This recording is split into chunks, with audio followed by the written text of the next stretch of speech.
F29 How I got addicted to big D asterisk CKs.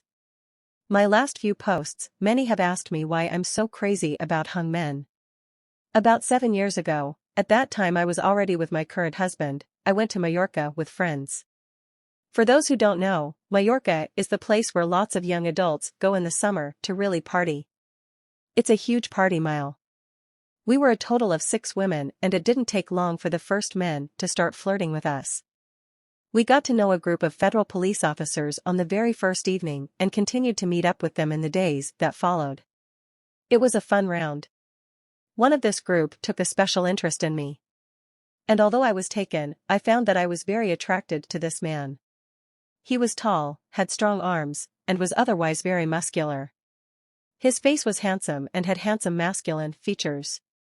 We flirted for a while and at some point I knew deep down that I had already subconsciously decided that I was going to have S*X with this man. He just exerted an enormous attraction on me. It came as it had to come. One afternoon we went to my hotel room together. Our friends stayed in the disco. Already in the elevator of the hotel I noticed this S*Zool tingling in my stomach. When we were finally in the room I felt his lips on mine. He picked me up and pushed me against the wall. I was really impressed with the ease with which he did it. He laid me carefully on the bed and slowly undressed. I watched him and the less clothes he had on, the more I became excited. He was in great shape. Every muscle seemed trained to perfection. However, I quickly turned my attention to his C*CK. It was perfect, it was long and really very fat. His whole shaft was traversed by small veins that were now pulsing. The sight aroused me. He seemed to notice my look because he said, "You probably don't get that kind of thing at home." Deep down inside me, my bad conscience arose. I didn't give my boyfriend a thought until that point. But now it was too late for that. I was no longer able to think rationally. My brain was only functioning on animal instincts.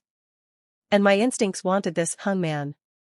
I quickly undressed and realized that he liked the look of me.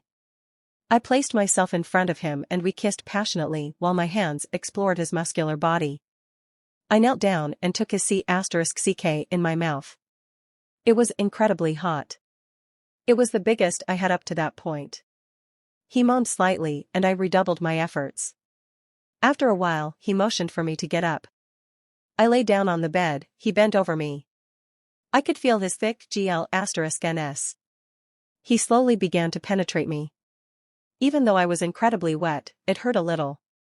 I just wasn't used to C*CKs of this caliber. My friend was at best stocked average. Despite the slight pain, however, the feeling was unbelievable. Courage every inch he deeper in penetrated me, my excitement increased.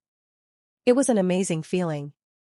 After a while, his thrusts got faster and harder.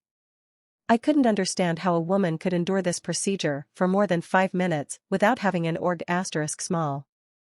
I tried to pull myself together not to come. I didn't want him to realize that he had such an intense effect on me. It was useless with loud groans. I came to an intense org*small. I saw a satisfied grin on his face and he slowly started to move on. In short, his performance in bed was incredible. I had really intense org*SMS where my whole body was shaking uncontrollably. After my third org*SM, he pulled out his C*CK and screwed a big load of C*M on my stomach. It was an incredibly hot feeling. In the meantime, of course, my man knows about my experiences. And as you already know from my other stories, I now have his permission to sleep with other men. Unfortunately, I never met the police officer again. If you should read this, get in touch with me, laughing face. Caught husband trying to cheat twice. The first time was 2 years into our relationship and I really should have just left, but I let him convince me it was nothing and he'd never do it again. We shared a phone at the time and he'd taken a really young female coworker home from work one night and had been out of communication for about an hour and a half. Didn't tell me what he was doing till he got home, leaving me to panic and send multiple messages with no reply. A few days later, I'd taken the phone with me on a walk so I could play some Pokemon Go. When I was heading back, I swiped up to get rid of the app and spotted a flirty-looking message at the top of his texts from an unsaved number.